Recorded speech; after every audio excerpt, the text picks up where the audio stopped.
Welcome in the latest episode of the Five on the Floor podcast on the 5 Reasons Sports Network. Make sure to check out 5reasonsports.com. Spell it out, F-I-V-E, reasonsports.com. There you can find all of the latest podcasts. That includes, of course, 5 Rings Canes with Alex Dono, Larry Bluestein, and Josh Darrow. Also, Andrew Ivins appears on there from time to time. 3 Yards Per Carry with Alf, Chris, and Simon, our popular Dolphins podcast, the most popular Dolphins podcast that's out there. Of course, Light Skinned Opinions. Check out the latest episodes there with everything that's going on in the country. Ballscast has started posting again, Shula Bowl, and more. Also, check out our YouTube channel. We've got some new shows. Talk About Sports is on there. I'll let David Freeman explain that. 5 Reasons to Drink, Friends of 5, and much, much more on our YouTube channel. It's free. We've got over 3,000 subscribers, so go on there and see why everybody's subscribed. Also, all the episodes of 5 on the Floor eventually end up on the YouTube channel, so make sure you check that out. Also, check out all the great sponsors of the 5 Reasons Sports Network. All of our sponsors are local. We don't take a lot of sponsors from outside of South Florida. We appreciate everybody stepping forward for us during the pandemic, and one of those is Mr. M's in Davie. They have a location in Hollywood, but also one in Davie on University Drive across from Nova Southeastern University. You can order online at mrmsubs.com. That's MRMS subs.com, and you'll save 15% by using the code 5R for 5 reasons. So mrmsubs.com. Why would you go there? Because it's fresh. They're serving South Florida since 1979. Philly cheesesteaks, subs, wraps, and salads. Again, everything is made fresh to order. This is not a sub chain. It's a really, really good place to go. And when you go inside, make sure you say hello to Paul and Jody and tell them you heard about the advertisement on the podcast. So again, it's in Davie, mrmsubs.com. I can tell you, when I was covering the Dolphins, I definitely would check this place out regularly, and you should too. And now, today's episode. Welcome to 5 on the Floor, a Miami Heat and NBA podcast from Ethan Skolnick with Alphonse Sidney, a.k.a. Alf954. Brought to you by the 5 Reasons Sports Network. All right, Ethan Skolnick back here. No Alex Toledo tonight. No Greg Sylvander. We've changed the crew here. We've got a line change. Alphonse Sidney joins me tonight along with Brady Hawk. This is actually Brady's second episode. We're focusing on some of the pieces that Brady's written for the site. Brady is the youngest person in our network. He makes Alex seem antiquated, if that's possible. and tonight we're going to do something a little bit. The first episode we did with Brady was Miami Heat's young core versus the NBA. Today, another sort of, ranking from Brady here, and that I think might be a little controversial for some people, so we're going to get into it. He ranked the best duos in the NBA from 1 up through 15, so 15 different teams are featured here. The Miami Heat are on the list, and I will tell you in a second where they are. But let's start here with Brady. How did you put this list together? Yeah, I basically put this list together just based off of the future of what I think the NBA will look like with these guys, and also of how they've been doing lately. So, for example, I wanted to include Kevin Durant in there. So I wanted to put it without injury so we could see how that would look for the future, but mostly ranked off how this year's gone in the past and what the future will look like. Well, that's why this is complicated. It's not an easy assignment because, there's 2 teams on here, the Nets and the Warriors, that, based on this season, there's really nothing. Right. But based on where this is going, there's going to be a lot. So let's go through your list, and we'll just tell people where the Heat come up when the Heat come up. All right, so we're going to start with number 1. Alf, do you have any issue with this? LeBron, Anthony Davis, Lakers. No, because you got 2 MVP candidates right there, right? So, and you have a Defensive Player of the Year candidate there. So, yeah, I have no issue with that. I almost feel like they've been underwhelming a little bit, and I really was excited to see them in the playoffs, those 2 guys together. And underwhelming, and they're still I think they're first in the Western Conference. So, right. But I think I think a lot of it is their supporting cast, but that's a whole nother podcast. But yeah, man, you have 2 MVP candidates right there on the same team. So that to me, it's a no-brainer. They're the number 1 duo in the NBA. You know what's interesting? Whenever somebody has made the case for LeBron for MVP, and I feel like that case comes out of one place, which is Bristol.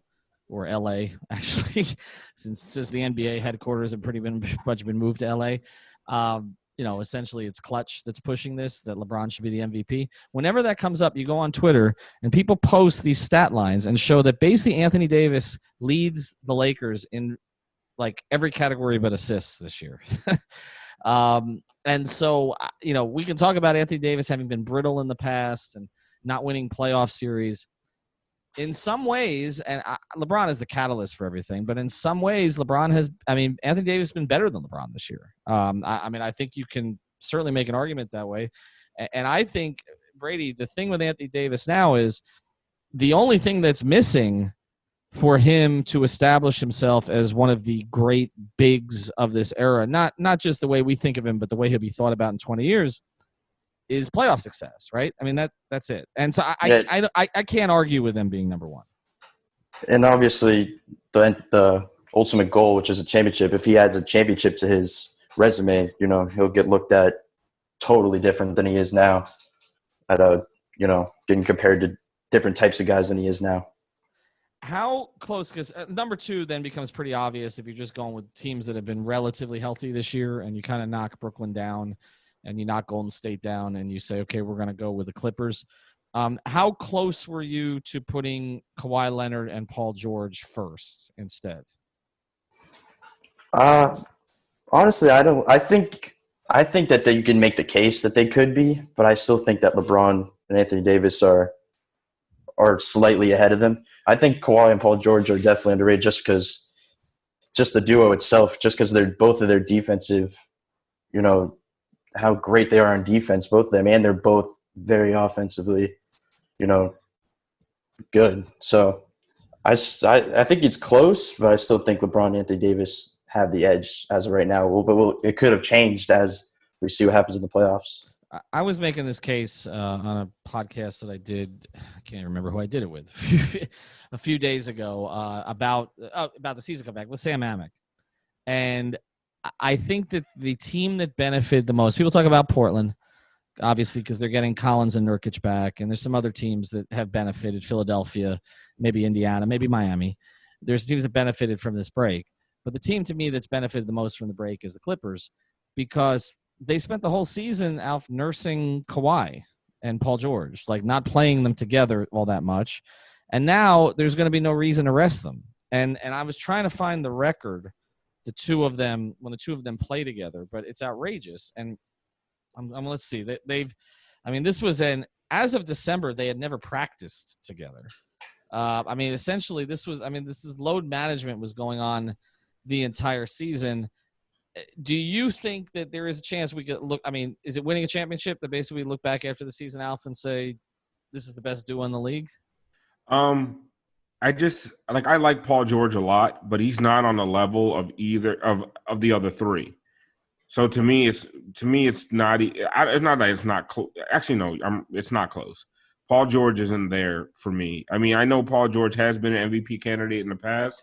But when you think about top 5 players in the league, his name doesn't come up.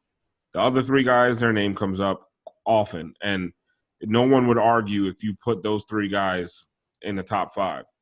Everyone's going to argue with you if you say Paul George is a top 5 player. So to me, it doesn't make sense. They also play the same position.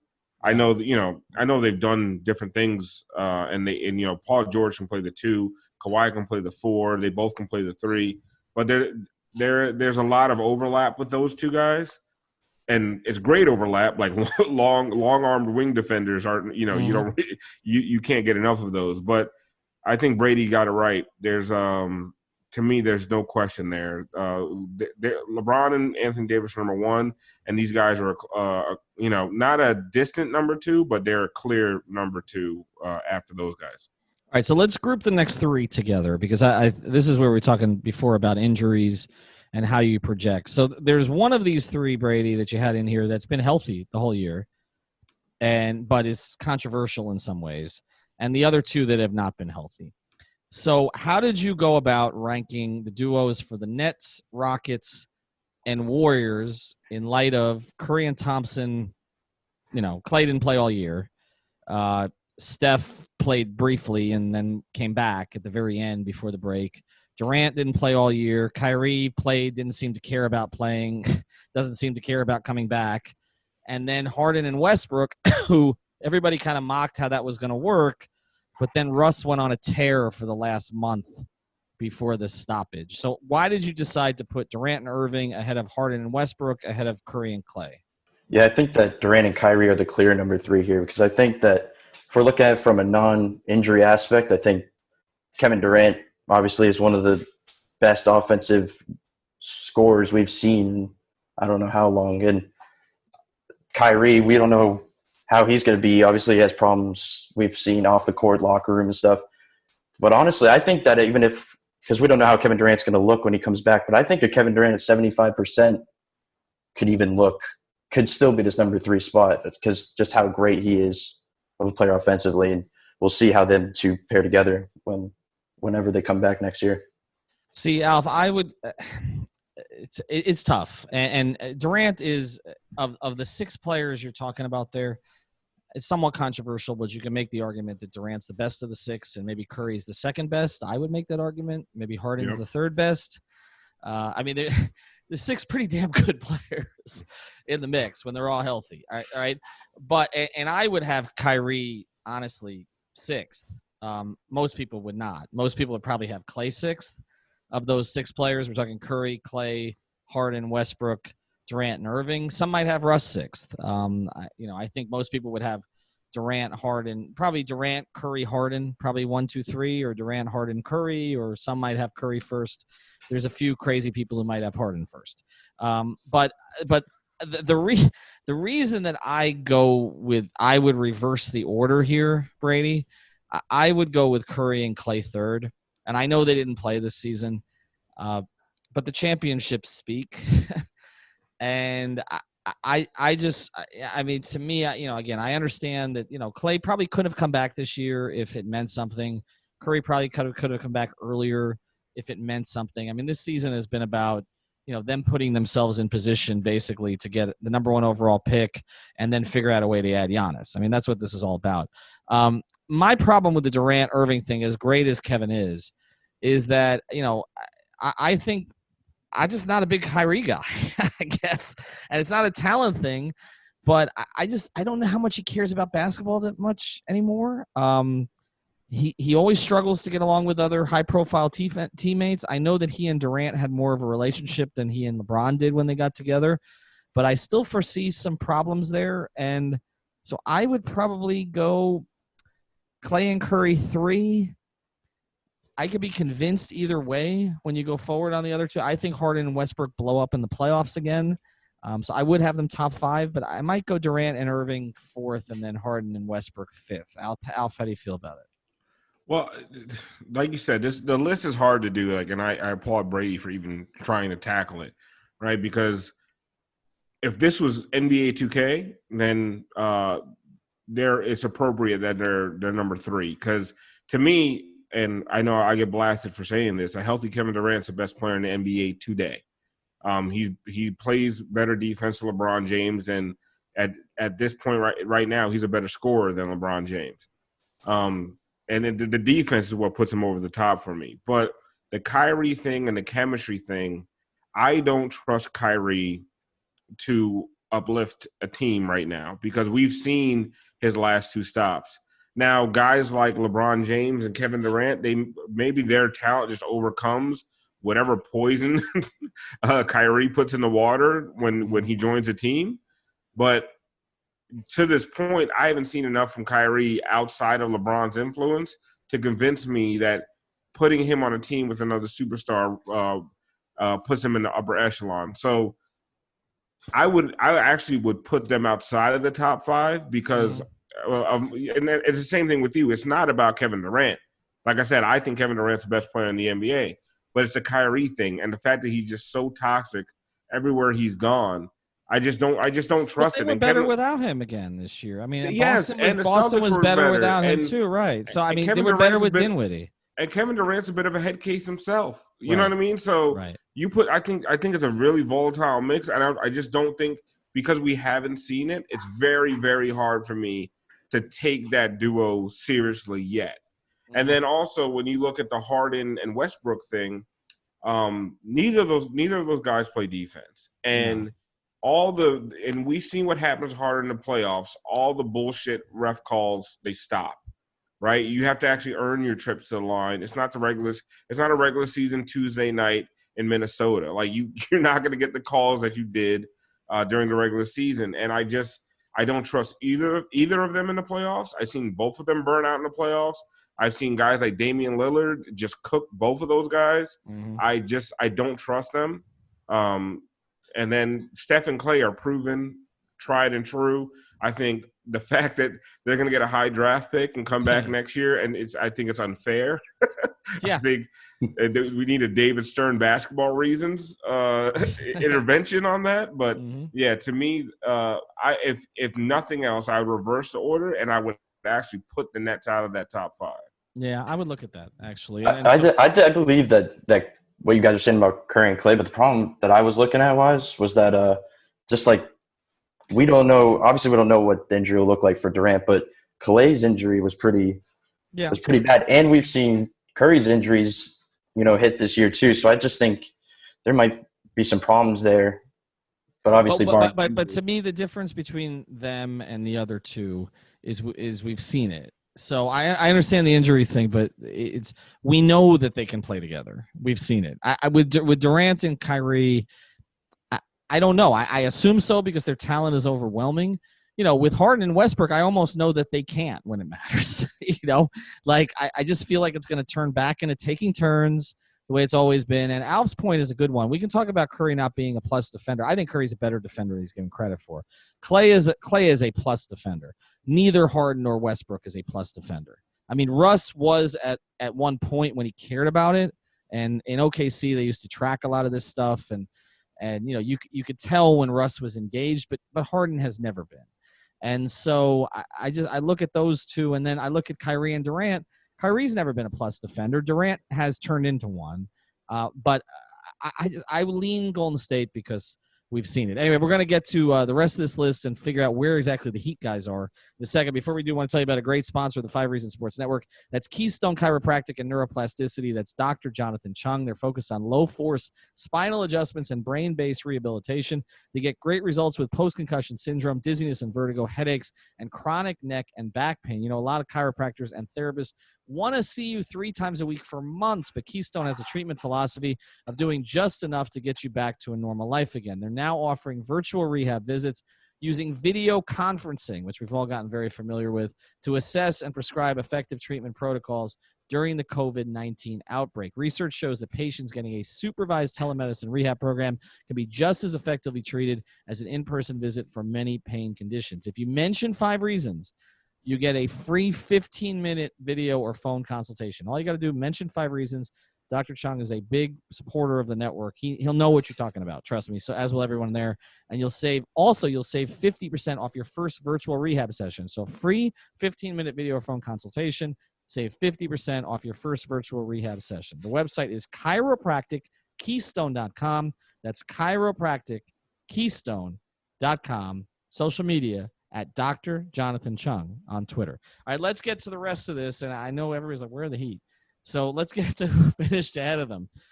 And these 5, we're going to make a case about order, but we're also going to make a case about are any of these, because I'll give it away. The Heat are 11th, okay? So any of these 5, Alf, should Brady have put the Heat duo of Jimmy and Bam ahead of them? Giannis Absolutely not. Let's go one by one. Giannis and Chris Middleton for the Bucks. No, the strength of Giannis, actually, I would put them over the Nets duo. Mm-hmm. So I would have probably put them at 5. So absolutely no question, the Heat don't belong above them. And just to put in real quick with Middleton, he actually has this same exact numbers as Paul George has this year. Yeah, you noted that in the article. I think which was pretty interesting. Most people would not figure that. Chris Middleton, who has been, Nekias Duncan, who does some work for our network, has stanned him for years. But I feel like it's finally justified this year. Not that Middleton wasn't a good player, but he emerged as a true number 2 guy. Now, will that continue in the playoffs when everybody bogs down on Giannis? and forces somebody else to beat you for Milwaukee, we'll see. I mean, that's where things are proven. But yeah, I don't trust him. I don't trust him at all. I don't trust him, but for right now, I'm with you. I think of these duos we're going to talk about, that they're the top one. Lillard and McCollum. The Heat belong ahead of them? Nope. CJ wasn't good. CJ wasn't real good this year, but But we've seen how good they can be. You know what I mean? And I know we're projecting forward. I know Brady projected forward a little bit, looked at this year, but we know what they are and what they can be. I think this year has been like just a weird year for Portland. There's a lot of weird personalities. I'm not going to name any names that they're trying to fit into to their system. So one who talks to fish. Right. I mean, and the other one couldn't get a job despite being, top 20, top 30, maybe NBA player of all time. So it's a weird mix over there. So I really, it's hard for me to take a lot of what happened this year seriously. But yeah, Dame and CJ, we know what they are. Luka and Porzingis. Now, I find this one interesting. I'm going to talk about the one you have right behind, which is Embiid and Simmons. On talent alone, which actually is how you started your passage here about them, this might be the top duo. I mean, you can maybe not the top. You've got LeBron and Anthony Davis, Kawhi and Paul George, but certainly on talent, they belong in the top 5, right? Embiid and Simmons. Just pure talent. Like, they're both top 3 picks. Simmons is kind of Magic reincarnated in a lot of ways, except he shoots even less and even worse. And Embiid, is the most talented center in the league when he actually plays and when he's channeled the right way. But then you have them behind Luka and Kristaps. And look, I mean, obviously you can make an argument Luka's a top 5 player now, or certainly very close to it. Porzingis took a little time to kind of round into shape. My issue with Luka and Kristaps, and why I think ultimately maybe Embiid and Simmons pass them, if Simmons can develop any kind of a jumper, is that I just don't think that team's going to defend well enough. How did you kind of make the case? First thing, how did you make the case for Lillard and McCollum when McCollum having a bad year, being ahead of those? Not a bad year, but not as good a year as he had last year. Ahead of those two, and also the case for Doncic and Porzingis ahead of Embiid and Simmons. Yeah, so, looking at Dame and McCollum, I think that they're ahead of Doncic and Porzingis as of right now, just as a duo.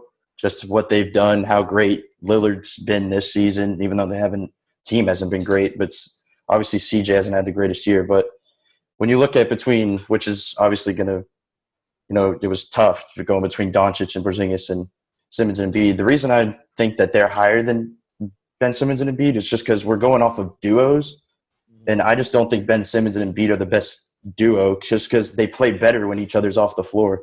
Neither of them can shoot the ball well, so it's just seems like a lot of the time when they're in the game together, it's just a lot of clogging the lane a little bit. I just don't think them two together are the word best duo. Do you? We trash them all the time, Alf, because it's fun. But I mean, eventually, shouldn't they be top 5? If they're not top 5 now, shouldn't they be? No, eventually they should be on different teams. That's why I agree with Brady because, they don't play well together. So to call them a top duo is a stretch, in my opinion. And then the Kristaps thing. I know Kristaps is a super talented player. I haven't seen enough of him since the injury, or seen enough from him since the injury. I honestly wouldn't have put them above the Heat's duo, even though Luka is the best player out of the 4. To me, hands down. It's not. I don't think it's very close. Right. But if you're talking about a duo, two guys that you have Jimmy and Bam on the court at the same time. You have a defensive force and 2 guys that can score the ball as well. I just don't feel the same way about Luka and Kristaps. But I do, and this the Simmons and Embiid thing, the way the Heat handled them this year, I'd put the Heat duo above them as well, just because, like Brady's saying, if they can't play together and they're better without the other on the court, I don't know how you can. I don't know how you can consider them. Yes, on talent alone, if this is NBA 2K, they swept me out of the playoffs last season on 2K. So yes, they're excellent. That's But definitely fair because they probably wouldn't even be in the top 15 if we're looking at it like that. But I just think just both them being so talented, they have to be up towards the top at Well, least. the other point that you're it's making about hard. the Heat is, I mean, Bam handled Porzingis this year, and so but it's hard to make an argument that Jimmy's better than Luka at this stage. I mean, Luka looks transcendent. I mean, he's practically averaging a triple double while scoring 27. I mean, it's you can't make the argument. No. It's not hard to make the argument. It's impossible. Yeah, you can't. I mean, even if you think Bam is better than Porzingis at this stage, and I think he is, although Porzingis, from a skill standpoint offensively, pretty damn good if he ever gets back to 100%. Porzingis is one of my big misses. I ripped – I never do this, but I watched 2 summer league games of him when I was out in Vegas his rookie year, and just I was like, he was getting pushed around in the lane. I'm like, okay, Nick's just effed up again. And I heard it from his agent the next day, who called me an idiot, and his agent was right. So there you go. He turned out pretty good. And the Knicks, the funniest thing about the Porzingis thing is, the Knicks dumped him so that they could get Zion, get all those free agents. They got no one, and they didn't get Zion. So, and they got R.J. Barrett, who somebody pointed out on Twitter looks like a character from a 70s basketball movie, and I'll never be able to unsee that. We said this at the pod. If R.J. Barrett went to the Heat, he would have been all world. But it's a lot of it's where you go. All right, so here's the other one. All right, so we've given it away. Jimmy and Bam are going to be 11th. You have one other team in front of them, and it's the Celtics. And you went with Tatum and Kemba, which is the right way to go here. Although Jaylen Brown's pretty close third on that team, and Gordon Hayward's a pretty close fourth. Tatum's ascent, though, like, to be honest, Brady, I would put the Celtics ahead of the Sixers. I might put the Celtics ahead of the Mavericks. And you could convince me to put them ahead of the Blazers. With the way Tatum played this year and what we know Kemba is, I think 10th might be low for them, to be honest. Yeah, well, going back to – I actually went back and forth a bunch of times between going who the second duo was going to be between Jaylen Brown and Kemba, which I actually had Jaylen Brown at first, and I ended up changing to Kemba. But it's fair to put them higher. But I just, looking at the other guys, we discussed them with the talent level and everything. I think they're pretty clearly ahead of the Heat right now. With just we've seen what they've done this year. They seem like they're the main team to give Miami trouble. These two guys have seemed to, fit really well as a duo. Kemba and Tatum have proven like they could, make noise in the playoffs. Kemba's actually had a very underrated season that a lot of people haven't talked about as a point guard. So it's interesting, but I still think that there should be 10 right in front of the Heat. I can tell you that when the Kyrie Kemba switch was made for Boston, the Heat felt it was an upgrade. That's the level of respect that they have for Kemba. And if you look back at that team, we can talk about the purple shirt guy. Like, that Charlotte team was dog bleep. Right. Like that, right? The team that Dwayne, I mean, it was Kemba and what? Like, Batum, I mean, who was not the player he was before, didn't care as much. Kaminsky. I mean, there's a lot. Kid Gilchrist, who's they've since dumped. Like, there was not a lot of. I mean, one of the Zellers. I don't even know which Zeller was it. Cody? I think it was Cody. I believe it was Cody. And there was Marvin Williams. And Marvin Williams, who's a functional player but didn't live up to being the second overall pick. Like, that team was garbage, and they had the Heat pressed because Kemba, even as inefficient as he was in that series, just keeps coming and coming and coming. I think they're higher. I have great respect for Kemba, and Jason Tatum was a top 10 player the last month of the season. I mean, I didn't even know if he should be an all-star, but the last month of the season, he was a top 10 player. I would have him higher. All right, so now we get to Bam and Jimmy. And let's do it the other way. You had Bam and Jimmy 11th. Alf, is there any homerism in this, looking at the duos he has behind them? Siakam and Lowry, yes or no? No, because I think you could probably say Butler and Lowry are neck and neck, or even you might even put Butler above. Like if you said one of them was much better than the other, I would disagree with you immediately. If you said they were the same, like it's a good argument. But to me, Bam is, and I probably can catch shit for this from Gianni, Giancarlo Navas from Heat Beat, because he's actually a Raptors fan. But I think Bam is better than Siakam. And if you put Bam on Siakam in a 7-game series, good night, Pascal Siakam. Right. Like he's going to go through hell for 7 games. So to me, I think the Raptors are a function of a really good, same as the Heat. And honestly, what holds the Heat and the Celtics and the Raptors back is that they play such a good team game that it's very hard to say that that a duo is doing for them like what a Harden or a Westbrook does for their teams. So I think the Raptors' success is more of a function of their team than it is of any two players. So, but I would put the Heat above them. Now, most NBA observers would probably not agree, and I'm not saying they're right, but most NBA observers would look at Siakam and say that's what Bam is trying to be, offensively at least, not defensively, but offensively. Siakam's pretty good on the other end too. But I'm not disagreeing with you. With you because I think that Jimmy Butler gives you more optionality than Lowry does. Just the nature of his size. And let's be honest, like Kyle Lowry, he redeemed himself a little bit last year, but he's had a pretty checkered playoff history. Mm-hmm. I think that, Jimmy, Jimmy's playoffs last year were probably better than Kyle's, didn't last as long. I just think that, Kyle Lowry is one of the underrated players of his generation. Like Kyle Lowry is borderline Hall of Fame. If you look at the numbers, he's borderline Hall of Fame. I think he will be. And but if you look at Jimmy Butler, Jimmy Butler's going to go, there's no borderline with Jimmy when you talk about Hall of Fame. He's going to the Hall of Fame. Really? I believe so. I think so. Yeah. That's a good topic for a pod. I think in the Eastern Conference last year, he was the second best player in the East. Yeah, but okay. Now Chris Bosh is going to get in the Hall of Fame, but Chris Bosh didn't, and a lot of the reasons Chris Bosh didn't get in the first year is because they wanted to make it about the 3 guys, Kobe and Garnett and Duncan, and it was a strange circumstance. But I mean, Jimmy's career pales next to Bosh's, doesn't it? But Bosh's career, because he ended up being the third option on a team, I think that hurt him. Even with the Olympic gold medal, and we all agree that Bosh should have been a first ballot. I think Jimmy ends up on the second ballot or a third ballot.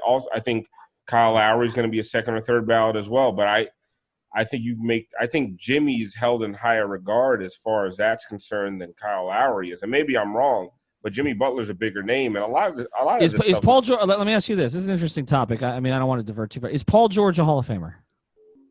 Yes. Okay. I mean, if he is, then you can start to make a case for Jimmy because Paul George. There's more to Paul George's career than Jimmy's at this stage.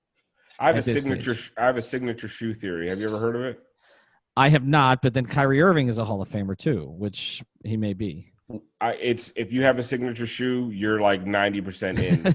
The only person is like Damon Stoudemire never got in the Hall of Fame, but if like you have a signature shoe, you're in. Well, okay, so let me ask you this. I don't know that Tim Hardaway had a signature shoe, and I think there's other reasons Tim Hardaway is not in the Hall of Fame.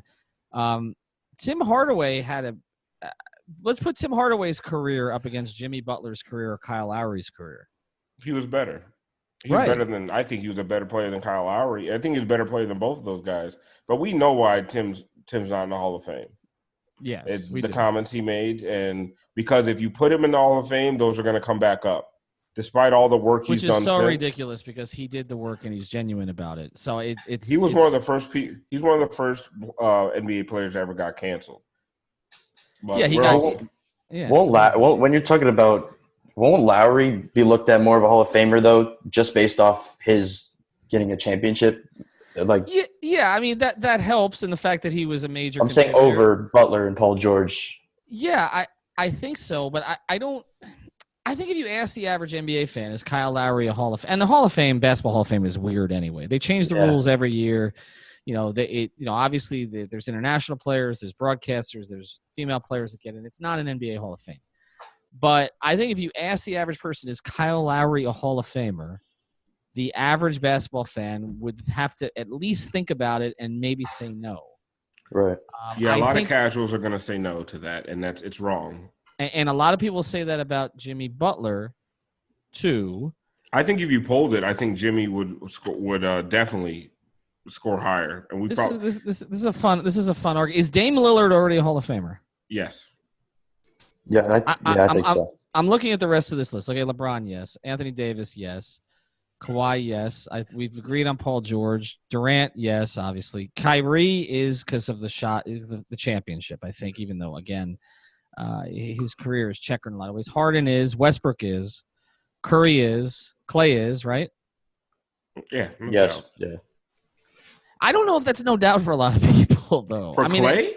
It's the Chris Bosh thing again. Clay is a top 5 shooter of all time. He is, but he was also. I mean, he had huge games for them during the run, but he was also never better than the second best player on the team. At times, he was the third or fourth best player of the team. I'm not saying he is a Hall of Famer in my book, but I'm just saying it's a little questionable. Lillard, we said yes. Obviously, Luka's gonna be, but there's not enough there. Embiid and Simmons, it's too early. Tatum, it's too early. Look at Kemba Walker's stats compared to Kyle Lowry's stats. You'd be surprised, by the way. But it's an interesting argument. All right, so just looking at it, Butler and Adebayo versus Siakam and Lowry, I think, again, most people would put the Raptors ahead. Probably because of the championship and because Siakam's numbers are eye-popping this year.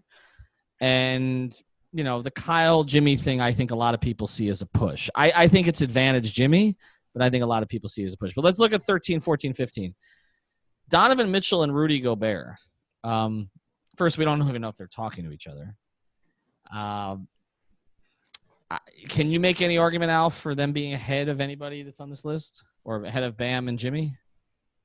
No, I think because Donovan Mitchell has been a little bit disappointing, and Rudy Gobert, I know he's a great defensive player, probably the best defensive center in the NBA, but I feel like he's too limited to be discussed with some of these other duos. Like right now, can you say Donovan Mitchell is better than Jimmy Butler? No. Although to say his last season was disappointing. Look at the numbers this season; they were pretty good. He's had a bounce back year, but yeah, he turned it around. It was a little bit rough at first, and then he turned it around. Yeah. So and then Jokic and Jamal Murray. I don't think you can make a case or higher. In fact, I wouldn't be surprised ultimately if Porter becomes the second best player on the Nuggets eventually, ahead of Jamal Murray. And then 15th. You had Towns and Russell. I think, again, only because we haven't seen it, they ain't going to guard anybody. But you did mention this thing. The Towns and Russell came up through the AAU circuit together, and that helps. So before we close here, is there any potential that Bam and Jimmy end up higher when we look back at this a year from now? That we say that they should be top 6, top 7 instead of 11th? I think they could definitely get there. Just looking at the guys in front of them, Tatum and Kemba, Ben Simmons and Embiid. Especially if they make a run this year in the playoffs, and if they were able to play the Boston or play Philly, if they were to show up and beat those guys and play good, I think they'd be right at that top 6 level right off the bat after this season. What do you think, Alf? What's the upside? The upside, it's if Bam continues on this trajectory, they're going to end up being top 6, top 7. And the funny thing is, depending on what the Heat do as far as trades and free agency go in 2-3 years, Jimmy will still be on this team, but Jimmy might be the third option. Because let's say the Heat got Bradley Beal. Wouldn't the duo be Beal and Bam? I mean, going forward. Yeah. And the duo might be Bam and Hero going forward. We don't know. Yeah, I was going to say that. You never know. If we're looking at a couple of years from now, we'll see. Bam and Duncan. Duncan and Kendrick. I mean, I think what you see here with the Heat is, and it's clearly Bam and Jimmy now, But I think what you see with the Heat is the possibilities. Like when you look at some of these other teams, I don't think there's the depth behind the top two that you're talking about. I mean, the Clippers don't have young depth. They've got Lou Williams. The Lakers don't have young depth. You know, I'm not a Kuzma guy. The Nets don't have young depth. The Rockets don't have young depth. The Warriors will when they get the number 1 pick in the draft, but right now they don't. I mean, it's just Draymond whose upside was kind of shown to be limited this year. The Bucks don't have young depth. They have a bunch of older guys around their top two. The Blazers don't have young depth. Dallas has a little, but nothing great. Philly, their young depth is their top 2 players. And the Celtics do. I mean, Jalen and some of the other pieces they have. But I think that's the most promising thing. I think when you look at this, you say, okay, maybe Jimmy and Bam are not the top duo in the league. But when you start extending out to 3 or 4, and then you start looking at who might replace one of those guys, maybe Jimmy as a top 2 guy because of who you may be able to bring in, it's pretty encouraging for the Heat, actually. That's what I took out of this. Like to have a top 11 duo, and we can argue they should have been higher, but to have other guys and other potential free agents where they're going to have some flexibility to bring players in, the future looks better than a lot of other teams. That's what I took out of this. I think if you look at it, the Raptors, the Heat, and the Celtics are all a year early, right?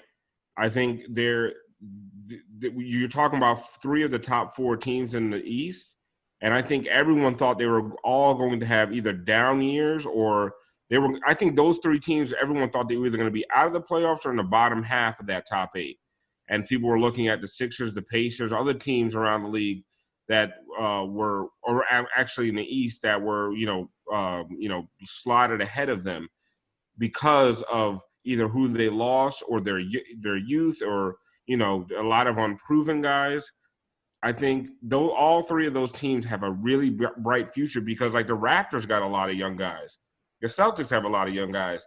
The Heat have 2 undrafted guys in their starting lineup, which was funny. Bobby Marks had a tweet today talking about non-playoff teams that could fill roster spots in the coming days. And he pointed out that the Heat last year added Kendrick Nunn and Duncan Robinson, 2 starters, which is, as wild. So I think the Heat are a year ahead of schedule. So bouncing off of what Alf was saying with the Celtics, Heat, and Raptors, that kind of shows that this is Giannis's last year. Well, obviously maybe next year, to make a run for the finals with these 3 teams creeping up. You're absolutely right. Like Giannis needs to get into the finals this year. And he might have a shot next year, but those 3 teams are coming after him. And I think the Sixers are going to get blown up in another year. I really do. I don't see those 2 guys are too easily scouted against in the playoffs, and they don't have Jimmy this year. And we've all seen what Josh Richardson does in the clutch. So that team is going to get blown up, but he has 3 teams on his heels. And there's other young teams in the East, teams like the Hawks that are in 2 years, I think are going to actually be really good. Mm-hmm. So there's a lot of teams on Giannis's heels. He needs to get it done this year, and then next year he's going to have an even tougher time with those 3 teams. And after that, either he has to leave the Bucks or they have to land a free agent because these other teams are on his heels and they're coming fast. Well, it's going to be very hard to land a free agent. I mean, he's going to run into the Cleveland thing. He's going to run into what LeBron ran into when tried to get Bosh, tried to get Amare, tried to get somebody to pair with him and could never get anybody better than Mo Williams. I mean, that's what's going to happen. The good thing for Milwaukee is at least Chris Middleton has developed into a viable number 2 player. But that narrative is going to start if Chris Middleton doesn't come up big in the playoffs. Like that is going to be a championship number 2? I don't know. Is he a championship number 2 player? I don't know. So. I mean, I probably not. Probably not. And so, I mean, you're going to need really good shooting around him. There have been teams that have won championships without a real true number 2. The Dallas team that beat Miami did not have a number 2. It was Dirk, and then it was, Jason Terry, older Sean Marion, older Jason Kidd, those kind of players. Like they did not have a true number 2, but their number 1 was that they good. Also had LeBron James. Yes, They had and they LeBron had Mike James Bibby their on the team other as well. side, right? So they had Mike Bibby. But we're gonna need to see like a number 3 or a number 4 step up if Middleton's not going to be the guy. Like, Right. is And they don't Bledsoe really going to have step one. up? Well, they don't really have one. I mean, defense. I mean, they don't really have. There's nobody on that team. Right, that's the problem. I mean, the Lopez brothers. I mean, everybody fills their role on that team, but there is not. I mean, the guy it probably would have been, and this is going to be the narrative that really haunts them. It may have been Malcolm Brogdon. They may have underestimated his upside, and particularly if he plays well for Indiana in the playoffs and plays well down the stretch, and Giannis doesn't get enough help, it's going to be, why did you not just pay him to stay? And that, that's the kind of thing that a star player starts to think about. Like, if we had Malcolm right now, what would this look like? I think people looked at Malcolm as a very competent player who was a 4-year college player who did not have a lot of upside to him. And I think his play in Indiana has proved differently. So I think they made a mistake there. And in places like Milwaukee, when you have good players, you got to keep them. You got to keep, because you can't get anybody to go. So you got to keep them. Anyway, check out 5reasonsports.com, 5reasonsports.com. Also, MrMSubs.com, 15% off using the code 5R. All of other sponsors, You Break It, wheelfix.com. You may definitely check that one out. You get 10% off 4-wheel refurbishment there or repair at You Break It, Wheel Fix It, or wheelfix.com. 5 Reasons Wheels is the code. We'll talk to you soon. Thank you for listening to the 5 on the Floor on the 5 Reasons Sports Network.